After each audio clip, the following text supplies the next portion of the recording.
RAM adalah salah satu komponen paling penting yang ada di dalam sebuah laptop atau komputer, di mana fungsi dari RAM itu sendiri diantaranya mempercepat proses data. Jadi semakin besar RAM yang kita gunakan, semakin cepat pula pemrosesan datanya. Jadi kayak semacam kalau misalkan di laptop itu kita buka aplikasi, misalkan aplikasi edit gambar atau edit video, pemrosesannya itu semakin cepat kalau misalkan RAM yang kita gunakan itu lebih besar. Dan yang kedua, fungsi dari RAM itu sendiri yaitu sebagai penyimpanan data sementara. Ya, kalau itu memang fungsi utama dari RAM itu sendiri yaitu menyimpan data sementara, namanya juga random access memory. Nah, jadi pada video kali ini yang akan saya bahas adalah bagaimana cara memasang RAM di dalam laptop. Mungkin teman-teman punya laptop yang udah lama, yang mungkin RAM-nya 2 GB, tapi kebetulan masih bisa dipasang RAM tambahan. Contohnya kayak laptop yang saya pakai, ini adalah laptop Asus tipe X455LD. Jadi kebetulan laptop yang saya pakai ini masih bisa ada slot untuk memori RAM-nya. Nah, slot untuk memori RAM-nya ada di belakang sini, sudah ada. Dan untuk informasi buat teman-teman bahwa enggak semua laptop ada fasilitas slot untuk memori tambahan atau untuk RAM tambahan. Jadi pastikan dulu teman-teman atau laptop teman-teman itu ada slot untuk memori tambahan. Jadi sebenarnya untuk cara pasangnya itu gampang banget sebenarnya. Cuman yang harus teman-teman perhatikan adalah sebelum membeli RAM ya. Sebelum membeli RAM yang harus teman-teman perhatikan, laptop teman-teman itu motherboardnya apa? DDR3 atau DDR3L.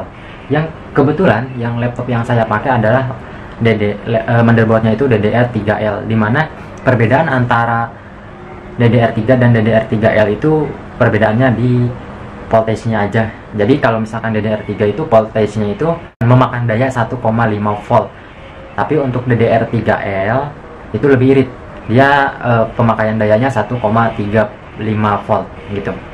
Terus dari mana bisa memastikan bahwa laptop yang kita pakai itu DDR3 atau DDR3L? Teman-teman bisa dilihat di memori yang dipakai, atau bisa membongkar RAM-nya yang dipakai itu, di RAM-nya itu ada DDR3 apa DDR3L. Tapi kalau misalkan nggak mau ribet, teman-teman bisa memakai aplikasi CPU-Z. Jadi di sana teman-teman bisa cek bahwa laptop teman-teman itu motherboardnya DDR3 atau DDR3L. Dan yang paling mudah adalah lihat aja lihat aja tipe dari laptop teman-teman. Kalau ada imbuhan L-nya, kayak laptop yang saya pakai ini ada X455L, nah itu berarti memakai DDR3L, seperti itu. Nah, jadi setelah kita tahu laptop kita itu memakai DDR berapa, maka ya kita bisa langsung beli untuk RAM tambahannya. Dan saya sudah beli RAM-nya, RAM tambahannya. Kebetulan spesifikasi dari laptop ini adalah prosesornya Core i3 dan RAM-nya itu 2 GB onboard. Onboard itu jadi 2 GB sudah bawaan dari pabriknya, itu 2 GB gitu. Jadi untuk performa edit video dan edit gambar itu kurang, ya agak lemot-lemot kalau cuma 2 GB. Tapi kalau misalkan saya tambah RAM lagi, kebetulan saya ini yang saya pakai DDR3L, RAM-nya kapasitasnya 2 GB, jadi saya akan menambah 2 GB. Jadi kalau di total nanti menjadi 4 GB. Dan ini spesifikasi dari laptop saya sebelum di-upgrade. Dan kita coba saja upgrade, kita bongkar, kita buka. Caranya cukup mudah. Teman-teman langsung buka aja di sini. Biasanya ini ada penutupnya, dan udah saya buka, sebenarnya udah saya bongkar pasang. Tapi kalau misalkan masih ada tutupnya diusahakan jangan sampai hilang, karena ketika tutup hilang garansi juga hilang. Kita buka saja.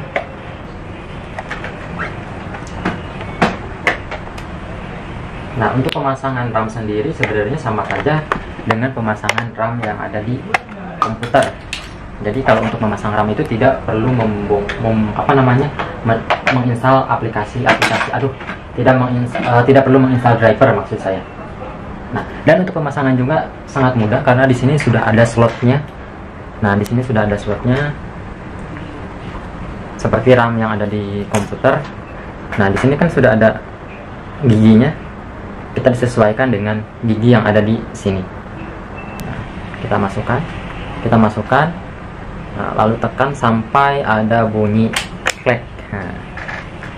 Nah, itu dengan begitu memori kita atau RAM kita itu sudah menjadi atau sudah bertambah menjadi 4 GB. Kebetulan kan onboardnya 2 GB dan tambahannya 2 GB juga. Jadi tinggal pasang. Oke, pasang lagi. Udah cukup segitu. Nah, itu menambah RAM secara fisik. Karena di situ teman-teman harus membeli RAM tambahan dan harganya juga cukup terjangkau. RAM yang saya beli itu cuma 100 ribuan, bahkan kurang, 95 ribuan. Nah, kita nyalain. Lalu kita cek apakah RAM-nya sudah terpasang dengan baik atau sudah terbaca. Nah, cara membacanya atau cara mengetahuinya yaitu teman-teman pasti sudah tahu. Bisa teman-teman ke Task Manager dengan cara Ctrl Shift dan ESC gitu. Bisa di sana bisa dilihat atau bisa bisa dilihat di DXDiag dengan cara menekan tombol Windows dan R. Lalu di sana bisa terbaca spesifikasi komputer teman-teman. Kebetulan saya pakai keyboard tambahan. Saya nggak biasa ngetik di laptop. Kita langsung saja dengan cara mengetik Windows dan R. Nah, langsung ada DXDiag, langsung enter. Nah, di sini langsung ada speknya, udah memorinya udah 4096 4000 MB atau 4 GB lah kurang lebih. Nah, itu untuk mengetahui speknya. Tapi kalau misalkan ada cara lain yang saya tadi sebutkan, yaitu dengan cara menekan Ctrl, Shift dan Escape. Nah, itu langsung ke Task Manager. Jadi teman-teman bisa dilihat di Task Manager. Lalu ke Performance. Nah, di Performance ada ya physical memorinya totalnya 3979 ya, sekitar 4 GB benar. Jadi sudah terpasang dengan benar. Jadi untuk pasang RAM itu tidak perlu install driver. Itu mudahnya pasang RAM.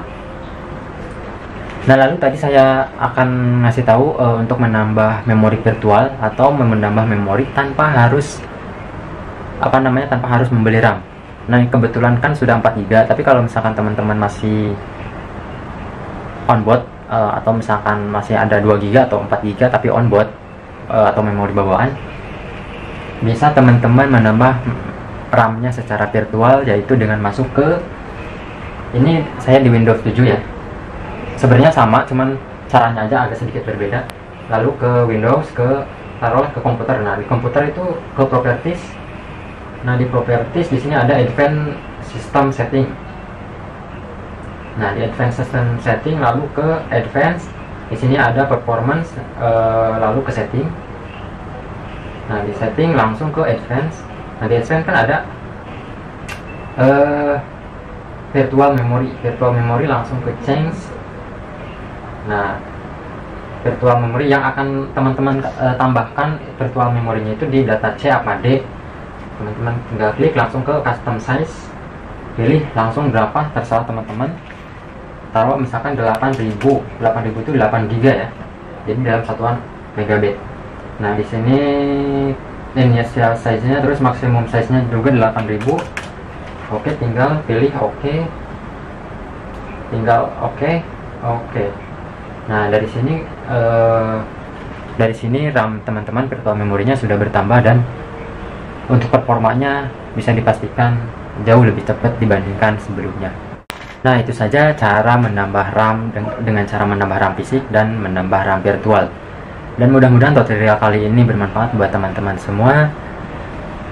Dan buat kalian yang baru masuk ke channel saya, silahkan subscribe dan aktifkan lonceng notifikasinya biar teman-teman tidak ketinggalan update informasi terbaru lainnya dari channel ini. Itu saja, terima kasih banyak dan bye.